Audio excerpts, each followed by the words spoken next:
Hello everybody, welcome back to Foxes Abroad. So as the title of the video shows, we had a little problem on John's 402-stroker Clevor engine, and in regards to the shaft mount rocker arm system. Yeah, it's a little bit more involved putting one of these engines together than you would ever imagine, and we'll bring you in here real quick and I'll show you what our problem is now.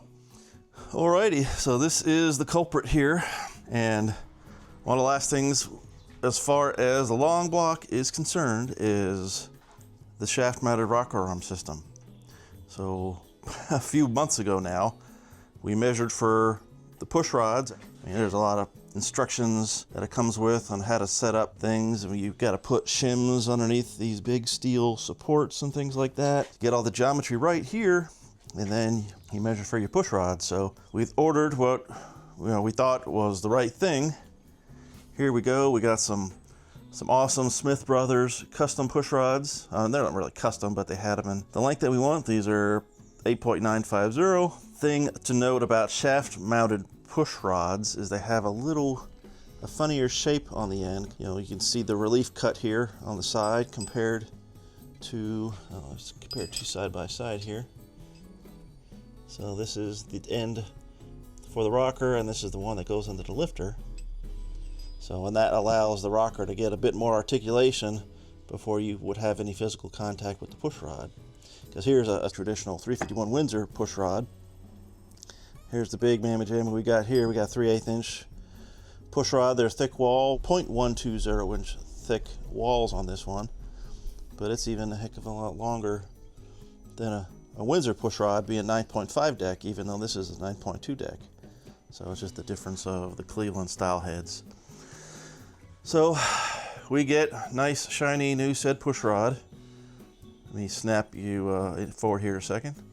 All right, push rod is in, everything's seated, but the problem is I didn't know with the shaft mounted rocker adjustments, I always thought that you could just back this out a little bit with this adjustment, set the length, and put your feeler gauge under here, just set the lash, and everybody's happy. But I guess when they ship them, these adjusters already come bottomed out in the full up direction. So if you can see, there's air gap underneath. Let me turn the light on. There's gap underneath, so we can't bolt these down without, opening the valve. Because there's the push rods needed to be shorter, but I didn't know about this silly adjustment here. So we got plenty of adjustment to go down, but not enough adjustment to go up. So sucky thing is, these push rods are too long to work with the motor, and we're gonna have to send them back and order some slightly shorter ones. So there's another bunch of time wasted and some money and effort. So hopefully they'll take them back. We haven't used them. We put them in the check, the length, and they just are not going to work for us. So yeah, if you're going to go shaft mounted rocker arms, you got to science that out and learn from our mistakes. It's not as nearly as forgiving as stud mount rocker arm stuff, where you got a lot of room to play with and things like that.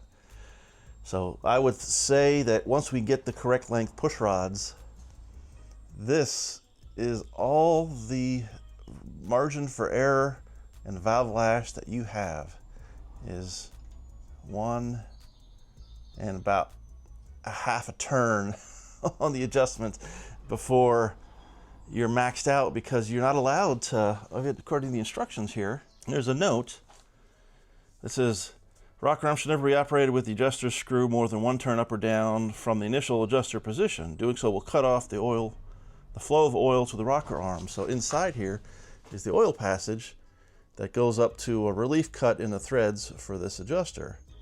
So, and I checked it, I had where's my calipers? The calipers are up there where the oil hole is for this adjustment.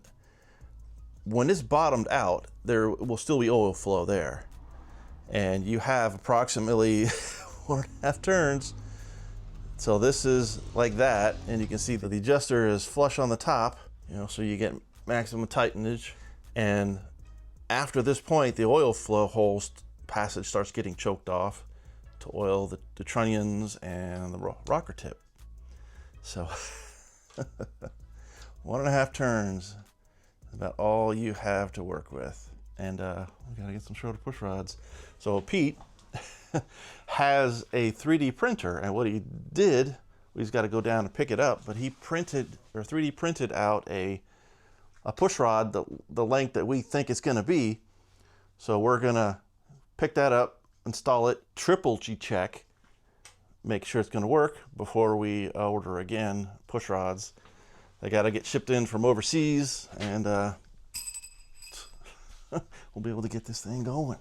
So this is what happens when you start going down a road where you're not as familiar, but sure glad we checked. And yeah, but it's kind of disappointing. The instructions, I guess, read everything, and you know, don't take anything for granted. But me having a military background, a note means something. You get warnings, you get cautions, and you get notes. Warnings means you're going to hurt yourself, or you're going to hurt other people, or something like that if you don't do something.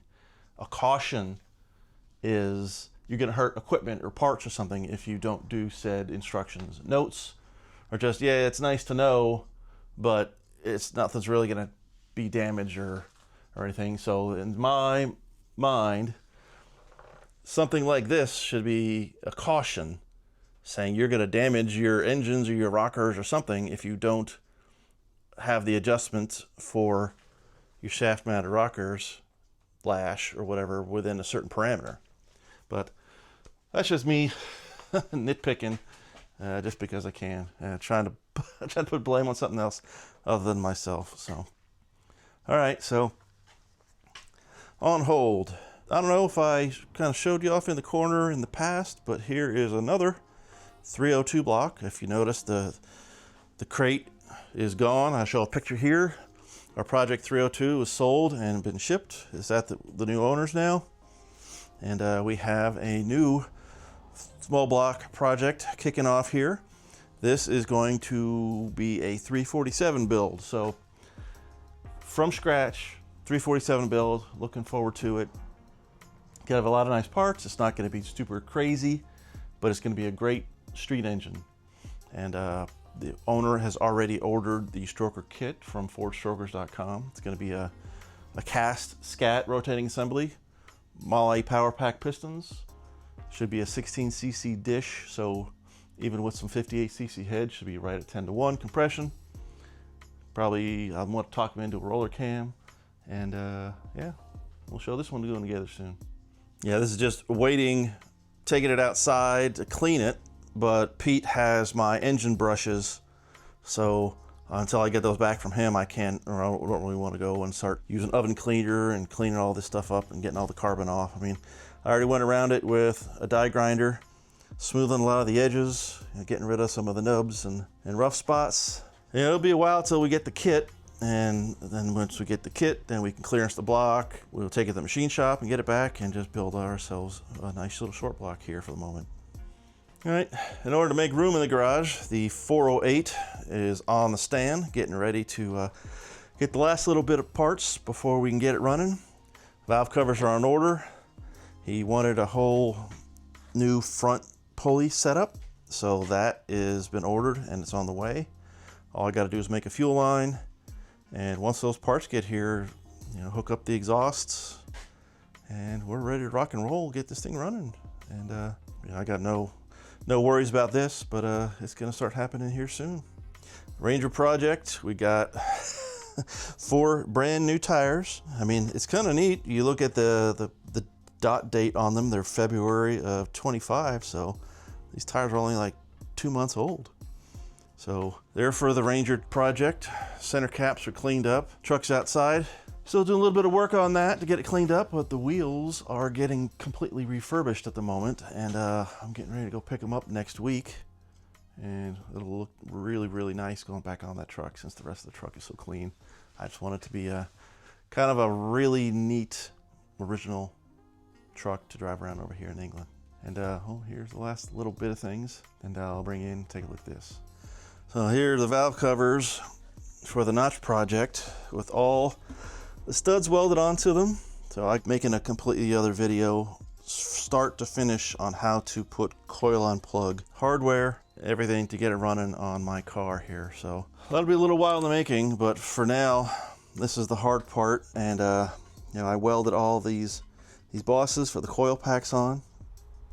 Unfortunately, with all the heat that it put on, they warped. And what I've been trying to do is I got a piece of glass, thick glass here, and I glued some sandpaper to it with some 3M adhesive, Super 77 adhesive. Put some WD-40 down on it, and I've been just, you know, planing these back down smooth. And you can see the shiny, shiny, shiny, and then over here in the corners is where it gets dull, where it hasn't cleaned up yet. So there's a spot there, and around this bolt hole. And I'm still dubious on if that is even from me, because the last bit of heat was over here, and this corner is one of the ones that didn't clean up. And I don't think that I caused that. I think these have been just not very flat coming from Anderson Ford Motorsport. So, I mean, AFM wants you to buy these special thick gaskets from them because they say, oh yeah, well, they're custom and due to manufacturing tolerances, you know, unless you buy these gaskets off us, we can't guarantee they're not going to leak. Well, I don't think they really made a lot of strides to make sure this was a very flat surface. So, anyway, I'm making it better than it was when I got it off them. And I just got to get these flat, send them off to powder coat, and then I'm going to put them back on the car for now, and I'll be back running. So Pete's running. Here's a little bit of he's been getting out there and enjoying his car.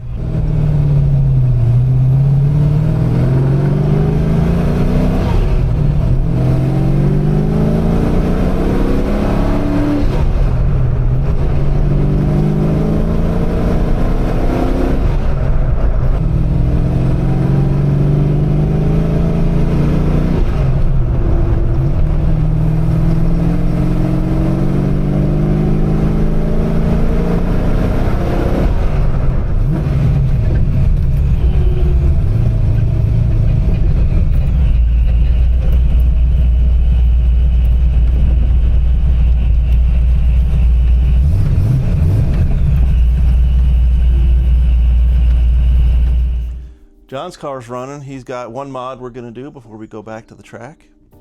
I will be bringing you highlights on, and I'll be running here soon. So, but yeah, springtime, you hear all the birds tweeting, and the spiders are out in England, going everywhere already. And yeah, thanks for sticking around, and we'll be up to more soon, and hope to catch you later. Bye-bye.